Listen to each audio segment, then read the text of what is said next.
안녕하세요. 건강한 유일의 앨리스 대표 앨리스입니다.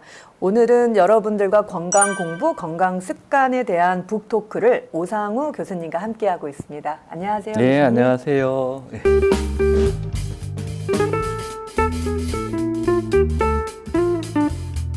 요즘은 술도 혼술이 많아졌잖아요. 네. 많이 같이 먹는 사람이 없으니까 적게 먹을 거라고 생각했는데 그 먹는 양이 상당히 많이 늘어나고 있다고 들었는데. 우리나라의 술 문화 중에 그래도 좋다고 저는 생각하는 게 사람들과 만나서 대화를 하면서 음식을 천천히 먹으면서 술을 먹는데 혼술을 하게 되면요 계속 들어가요. 안주라도 좀 챙겨 먹어서 장을 좀 이렇게 보호하는 효과도 거의 없어지고요. 그 다음에 계속 그 독주를 좀 마시게 되고 하는 경향이 생기기 때문에 사실 그 다음에 술을 먹으면서 하는 게 사람들과의 대화를 통해서 많은 스트레스를 해소하려고 그러는데 혼자서 먹는 건 그 잘 해소가 안 되고 더 쌓여요. 더 우울하고. 예, 그래서 그런 것들이 문제고 그 다음에 또 술을 먹으면 깊은 잠을 못 자요. 술 먹어야 자는 사람들 있으신데 사실 술은 먹고 나면요 잠들기는 조금 좋게 해주는데 사실 깊은 잠을 못 자서 아침에 일어나면 피곤해요. 그 다음에 이게 계속 그 깊은 수면을 방해하기 때문에 현대인의 제일 큰 문제 중에 하나는 수면을 갖다가 흔들어 버리기 때문에 술 자체의 문화는 많이 좀 바뀌어야 된다고 생각합니다. 근데 말하고 있는 저도 사실은 어저께 술을 먹은 오래간만에 많은 친구들하고 먹어서 좀 이렇게 찔리기는 하지만은 바뀌어야 된다는 건 정말 필요한 것 같아요. 네, 그럼 수면으로 얘기 잠깐 또 옮겨가면 몸속 노폐물을 청소하는 시간이 수면 시간이라고 되어 있거든요, 책에. 네. 네, 수면의 중요성에 대해서 얘기해 주세요. 현대인의 가장 큰 문제 중에 하나가 뭐 비만 이런 이야기를 많이 하시고 암 변하고 그런 이야기를 지난 강의 때 말씀을 드렸는데 사실은 더 큰 문제가 저는 수면으로 봅니다. 왜 우리가 깊은 잠을 못 자느냐? 너무 밝아졌어요. 그다음 스트레스가 너무 많아졌고요.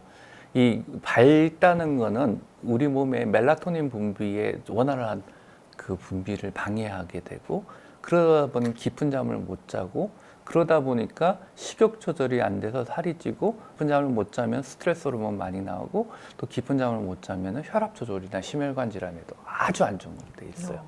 그래서 적당한 수면 시간이 몇 시간이나 7, 8시간 정도 이야기하는데 문제는 이제 살이 찌다 보니까 코골이도 심해지고 수면 무호흡증도 심해지고 그동안 깊은 잠을 못 자요.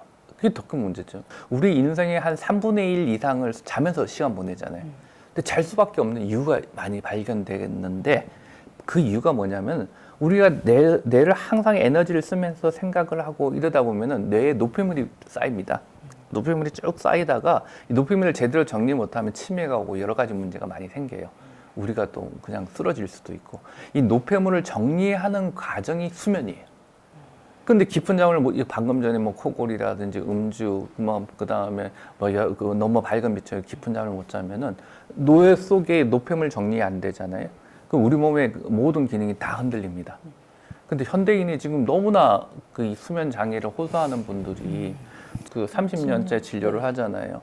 요즘처럼 이 수면 장애가 이렇게 많아지는 경우는 없고 그다지 진료할 때 뭐가 조절이 안 되고 그러면 잠은 잘 주무세요 하고 물어보는 게 이제 기본이죠.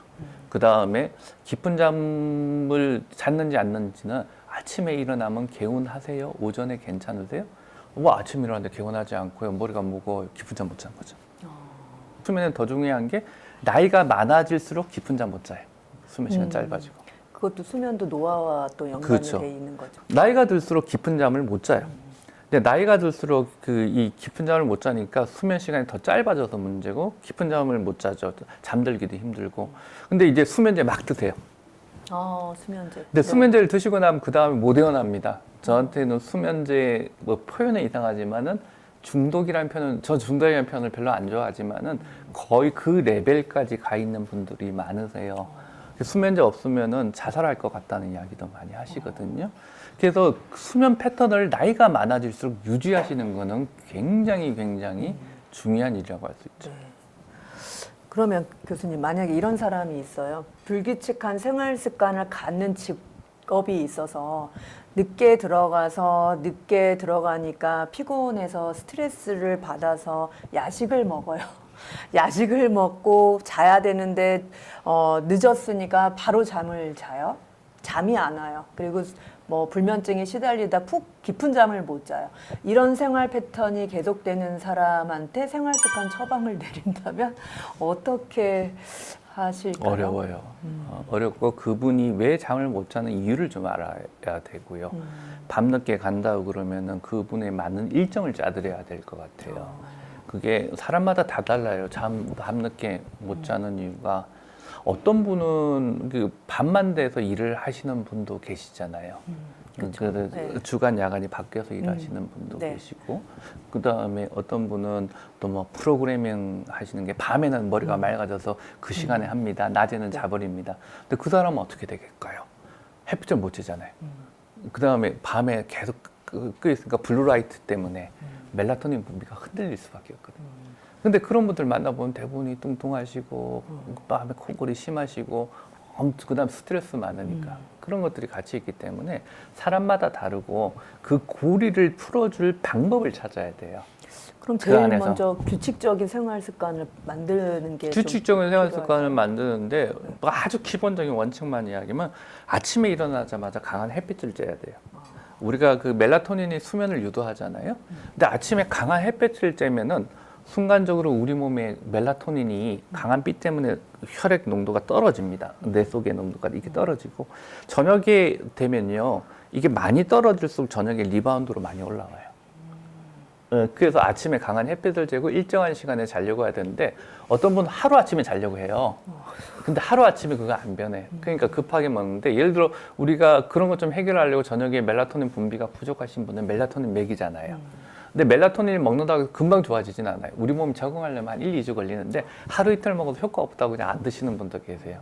사실 그거는 좀 잘못됐죠. 그래서 우리 수면이라는 건 하루아침에 좋아지는 건 없어요.